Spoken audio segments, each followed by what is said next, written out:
right? It's very, very intense. It's not for the faint of heart. It's very intense, very overwhelming many times. But the more you get into it, the more you practice it, the more that you get comfortable with your liberation, and the fact that liberation is not flowers and butterflies, right? It's beautiful, but it's also there's a little of a there's strength required, right? And that is uh, healing the other face of ourselves, which is we can see it as an ugly face, right? We talk about shame and judgment and pain and all of that kind of low self-worth, low self-esteem, in order for us to really come into the beauty of the flowers and the butterflies, right? We really do have to have the strength to be able to handle the intensity of those deep emotions of shame, emotional pain, feeling of not being good, at low self-worth, low self-esteem, because a lot of generations before us couldn't handle it. It was too pressurized. It was too much, right? Periods of war, like World War One, World War Two, a lot of people couldn't handle, so they just shoved it away, right? Because it was just too much, right? To bear, being in a period of war, and then also trying to balance your sanity, right? So a lot of that is coming up within us, that deep grief, or like, where's this grief coming from? And part of that deep grief has to do with the planet.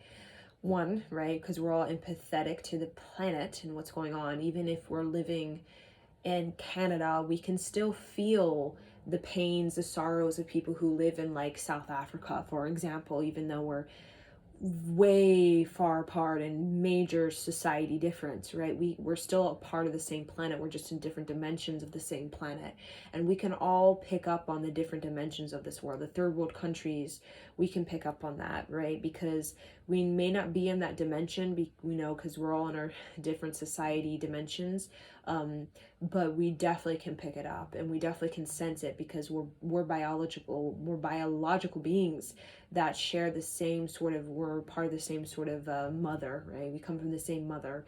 So we can sense our siblings, our brothers and sisters, and we can sense. And that's why it's important for us to have a practice of intuition, so that we can really navigate through these dimensions, right? There are low dimensions, like Stranger Things, right? There are low dimensions, right? Kind of there. And there are higher dimensions, such as, like we think of like Harry Potter and like, magical world type of thing.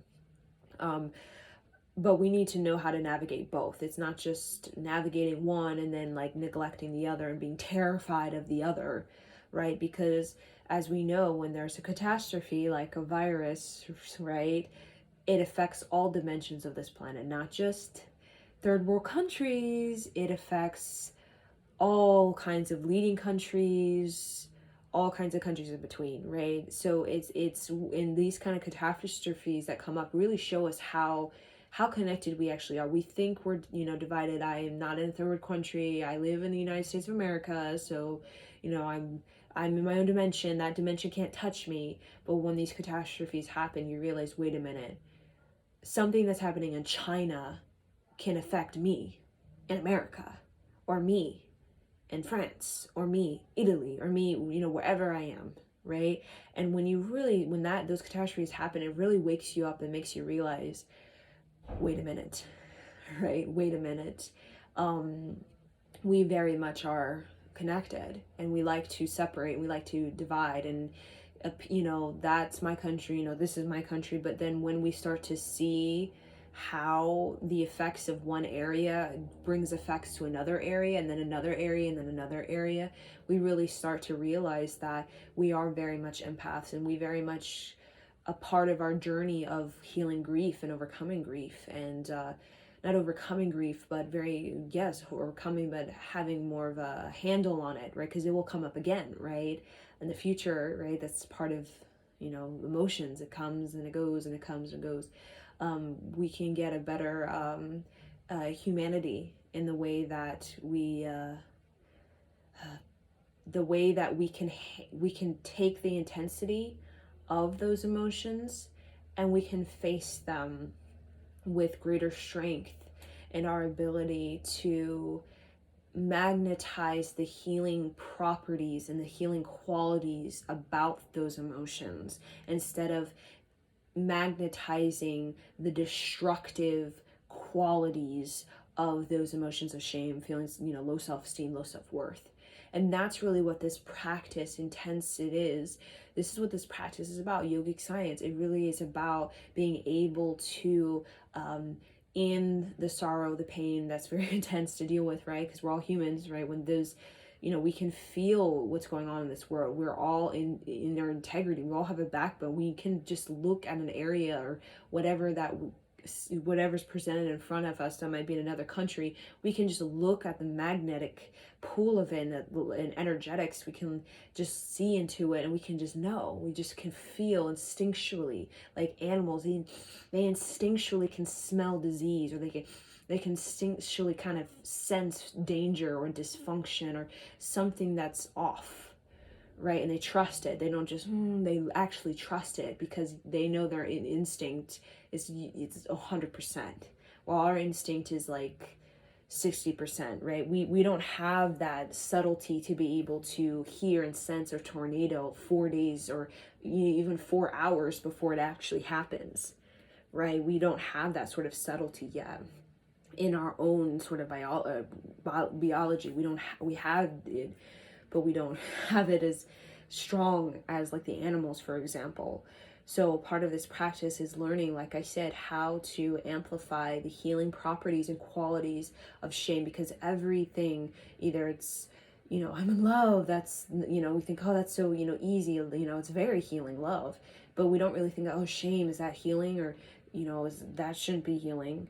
But there is a healing property and quality in shame, feeling pain, emotional, whatever, regret, guilt, judgment. There is a healing property, healing quality in that. And when you begin to take it in, and you begin to organize yourself around that healing quality or property about what shame is giving you a message about, on how you can better express yourself, right? Or better love or embrace or accept yourself, or to better move forward, right? On your journey, you can start to really feel at ease with your challenges, and more at ease with your ability to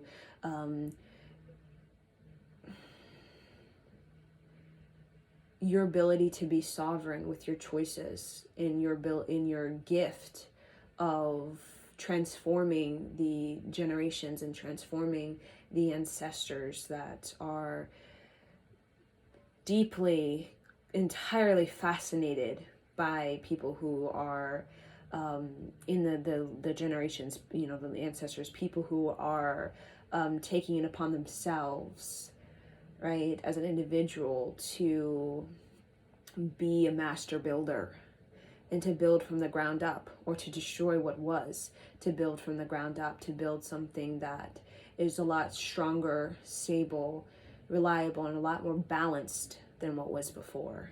And they're like, in the ancestral realm, they're like, yes, even if it's emotionally, energetically, physically, sexually, relationship wise, they're like, thank you for, building up a more stable, balanced, and reliable structure for the generations to come. So I'm just going to leave you guys with this, and Satnam.